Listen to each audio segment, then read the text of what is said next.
dear friend, Peter Michaelsen, who I met a few years ago working in a coffee shop. Working in a coffee shop. We were baristas. We had a lot of fun. we did have we did have a lot of fun. Yeah. So, Peter, one of the things that To Live For is about inspiring other people and taking our own stories and having people maybe glean some wisdom from sharing our own stories. And one of the things I know about you is that you were on the traditional path. You went to high school, you graduated from high school, and you went to college. Yep. But you made what I'm going to call recalibration.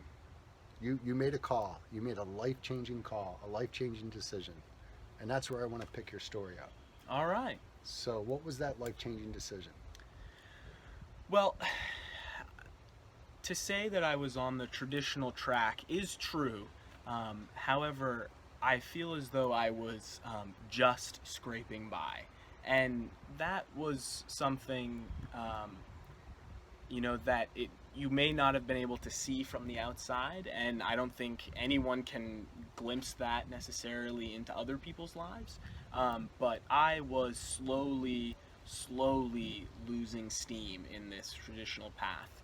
And essentially what happened was I was told I wasn't allowed back to Champlain College, so I had dropped out. I had failed enough classes that I wasn't allowed back to school right away. And I was in a seasonal job that was really serving me well. I was serving ice cream and other novelties and stuff like that. And that seasonal job was coming to an end, so I was living in Burlington at the time. And life was basically giving me no options. I was stagnating at my apartment. I was not sure what I was going to do for work, and really something shifted for me when somehow I got wind or browsed or found this man named Lee Harris. And he is a channeler, an energy forecaster, and I've never really been interested in anything like that before. And at the time I was drinking and doing drugs, so I don't really remember how it came about that I found this man. But he spoke to me in some kind of way that really resonated. It was very much about sort of energetics, and I had come to a point in my life where I was out of energy. I had nothing more that I could feel like I could do. And so I was on the phone with my mom, and she told me, "Pete, just come home." And in that moment, this big wave of relief came over me, and I will always sort of remember that experience as this great big okayness that sort of dawned over me after all of these years of struggling, even through middle school, high school, and into college. It was like, okay, here I am, and everything's okay. I can go back home and recalibrate. And really, I find it so fortunate that I got involved almost immediately at the coffee shop. I got home from Burlington, and we had a family friend over for dinner, and they said, "Hey, I know one of these new owners of the Royal Bean, and they're looking for help. Do you want to go apply?" And absolutely, I need something to do. Went in, spoke with one of the managers, and then was working the next day. And that instantly occupied my time, which was one thing that I came to really enjoy, was having something to do that wasn't attached to sort of my old life. I had never been a barista before, and old friends weren't in town anymore, so I really had this opportunity to kind of recreate myself, and that's what sort of slingshot me into the rest of my life. Really, was this opportunity that I was able to acknowledge somehow, that I could slow down and just sort of look back at how things had gotten to the way they were. I became really interested in sort of dates and stuff, and sort of went back through my even elementary school as far back as I could think, and kind of put life events in place, because it all felt scrambled. And in that process, it really opened me up to journaling and self-reflection, and just the potency of self-reflection, of like what's going on in my life, and that was really the beginning of sort of, I would say, this self-reflecting or this contemplative journey that I now find myself on. So I love the word you use, and that's recreation. You're in the midst of recreating yourself. Yeah. Maybe in a way we're always in the midst of recreating ourselves. Absolutely. But you're doing this with some deliberate thought, journaling, writing, meditation. Mm-hmm. Tough question maybe, but what are maybe 3 components or attributes of this recreation that have emerged that maybe you weren't in touch with before or weren't part of? Yeah. What comes to me right now, at least the first word would be vitality, and how just what it means to live a vital life, and what is vital to me, sort of those core things like my health, what we eat, how we exercise, and how we are able to relate with other people. One of the big things that occurred when I got back home was I was able to make a new connection with my family that wasn't tied to me not doing very well in school, or me having old habits or old friends, not necessarily friends, but just me able to recreate that space within my family, and sort of choose to be more of a part of my family. And then I chose to experiment with my eating habits. I grew up on steak, mashed potatoes, Cheez-Its, and Oreos. That was my Yum. That was my diet, and so I started to really take a look at, okay, so I wonder if this food actually does affect the way I feel, and so I changed the way I ate. I deliberately tried to be more involved with my family, and then I found a new relationship to sort of the daily routine of exercise and sleep. I was able to, for the first time in my life, get a good 9 hours of sleep almost every day, and I was exercising, whether it was walking the dogs for an hour and a half, or that was around the time I found yoga, and was starting to practice yoga for an hour or so every day. And I can't say any one thing, but all of those aspects in sort of this space of recreation, this opportunity, came together to show me what vitality is, or how I can create vitality in my life.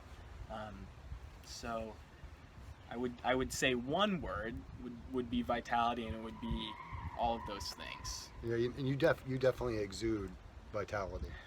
I mean, you just walk and talk.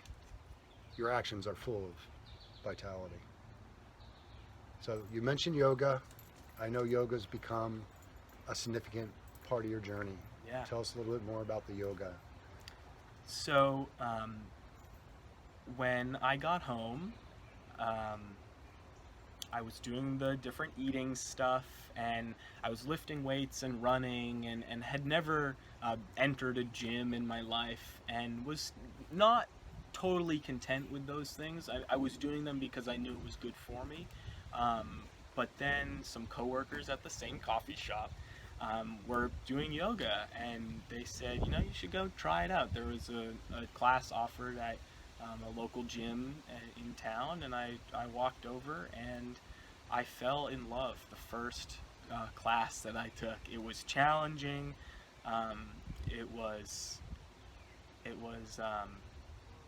it was challenging in a way I didn't think or understand that yoga could be, but also left me feeling fulfilled or having a sense of sort of conquered something. It was, um, yeah, it just felt good.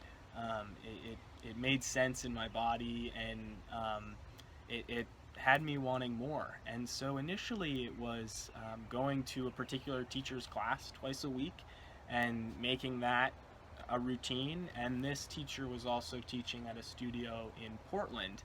And after a couple months of being at the gym, she suggested, hey, you should come check out this real studio space or this other studio space. And I went, I got my newcomer's package, and then by the time that was over, I had applied to start working at the front desk. I'd fallen in love with the yoga so much.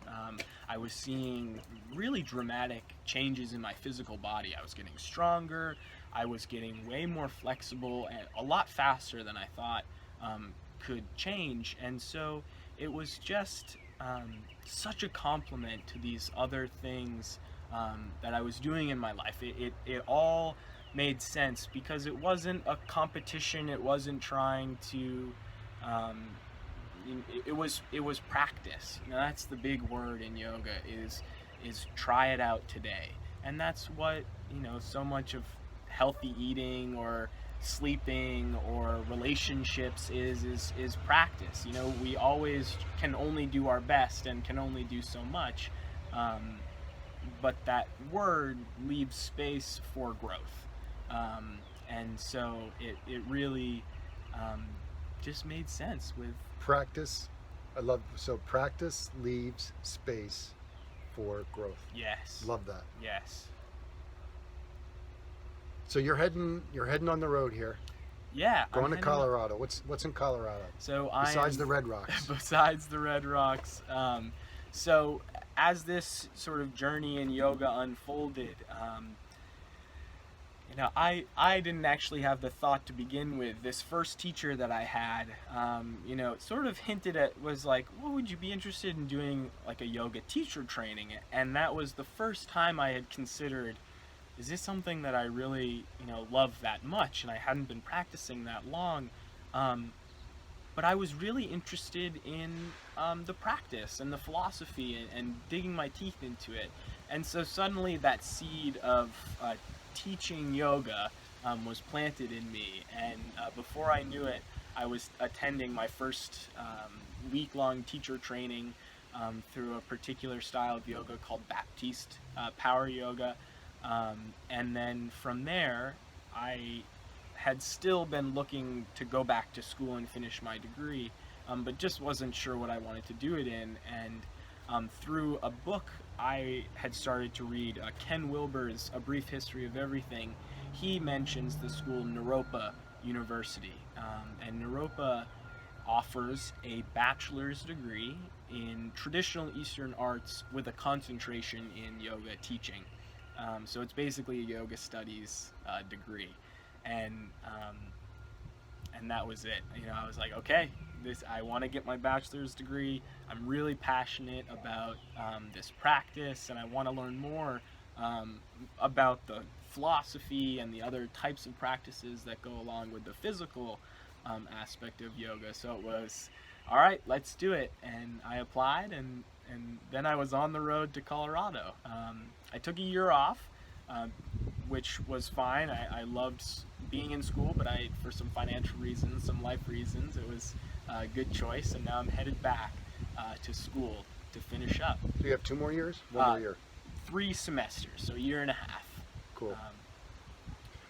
I'm curious if you have any memories, or if you had any inklings as a child about this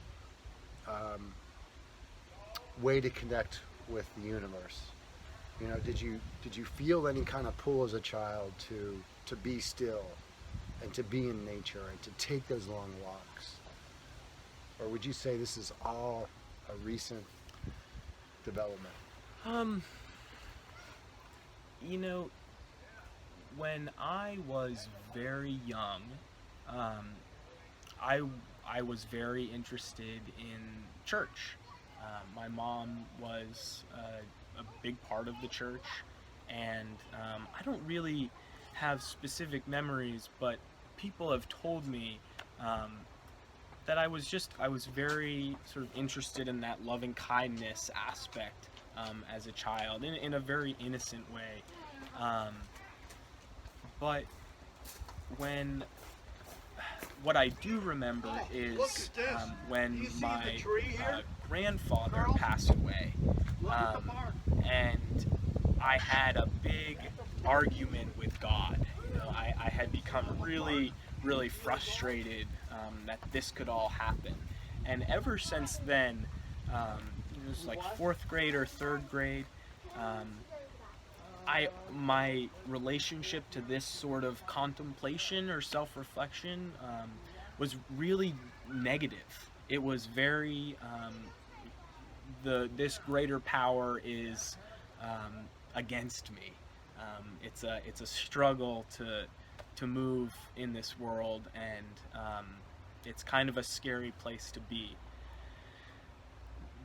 That being said, I've always loved being out in nature. I've always loved just sort of bearing witness to sort of the beauty of growth and trees and the sort of space and cosmic beauty and scale and everything like that. But it never had a particular container around what I would say that I'm studying or in now. I think that would be the foundation of it, sort of an interest in the vastness of reality. But it was never, those energies were never concentrated in a way that I could really see myself in all of it. I could witness it out there as beautiful, but I wasn't, my being, my thoughts, my actions weren't really a part of that going on. Now you have a real relationship. Yeah, so, well, one of the big things I think that I took from Lee's work, his energetic work, was that, we are just a part of this big organism, this great sort of growth in the universe. Just as the blade of grass is growing, we are growing too. And so what shifted was that rather than being sort of placed in this world, I've always struggled with this quote: don't be in the world, be of the world." Mm-hmm. Isn't that it? So rather than sort of being placed in this world and looking out, I started to really internalize the experience of not being separate in any way from what's occurring around me. That I am influenced by all of this, and this is influenced by whatever's occurring for me, even in the most subtle way. It created this profound experience of wholeness, of connection. That is how we connected through shamanic work, and that was sort of my first sort of taste of these subtle energy concepts, and really very physically grounding them into the earth, connecting with that wholeness. One of the questions I try to ask everyone is, you've learned a lot, and I know that you're very open to learning every day, but if there's someone that's listening to this interview and they find themselves stuck or wanting to learn or expand or have a deeper connection, do you have any wisdom for them? Someone looking to grow, to expand, to develop a connection. I think one of the things that prevents us experiencing that connection, because what I believe is that we are really always connected, and it's it's our thoughts and our habits and our to-dos, our humanness that can keep us disconnected, or at least give us the experience of being disconnected. So I would start with sort of coming to terms with the past. Just getting into this space of the past is what it is, and this is it. My teacher Baron Baptiste has this phrase that is this is it, right here, right now. This is it. And so, if we can, or if one can allow what has occurred up to this moment be a part of their experience. Don't try and push it away.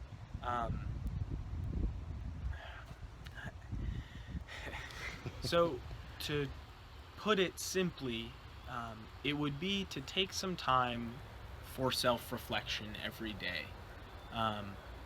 Because in that time, you can sort of put the pieces in order and get really clear with yourself on how you got to the space that you're in, and you can start to really look at specific relationships to specific moments, and from there you start to notice patterns about who you are and how you've got here, and sort of the type of personality maybe that you have.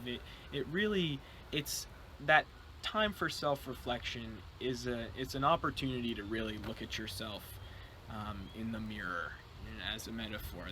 Use your mind to look at your own mind, and sort of the way you have thought the world worked up until now. Because one of the things that I continue to believe is that anything is possible. And what takes us away from that is our own thoughts about ourselves. Really, it's the story we create about ourselves. Ego. Yeah, the ego. And the ego doesn't have to work against you, but if you don't really know the story of your own ego, then you can't really tell who they are. And the ego is something to be worked with. It's our access to connection in this world. We're able, it's our ability to connect and to relate, and so we can either use that capacity to relate as this world is terrifying and life is suffering, or we can use that capacity to create, to explore the world and see what it has to offer, and sink our teeth into it rather than try and push the world away, because the world actually doesn't really care. And that was another thing. The ego tries so hard to make everything in our lives so significant, but the world can live without us, but we can't live without the world. And if we stop wondering, if we stop reflecting, if we stop being curious about what else the world has to offer, it shrinks. Our ability to see gets smaller when we don't take time to realize how we're looking. Well, it's safe to say that what started you on this recreation was when you took the time to self-reflect. Yeah, And absolutely. we really appreciate your time. I've always been fascinated by the depth of your wisdom, which is amazing. And I just think that everyone that you connect with, whether it's when you're teaching or where you're working, or whether you're driving across country and you're stopping at the gas station, you are making a difference, and you're sharing your vitality and your love for life. You're a difference maker. and you're an inspiration. Thank you. So we wish you all the best in school, and we look forward to chapter number 2. Yes. Interview number 2 to find out where Peter is next. And maybe you'll consider coming to Costa Rica, where we're going to end up someday, and which is a yoga haven. Yes, it is. You can do some teaching down there. That's majestic. But as is Colorado and Maine and everywhere around us. Yeah. Thank you, my friend. Thank you.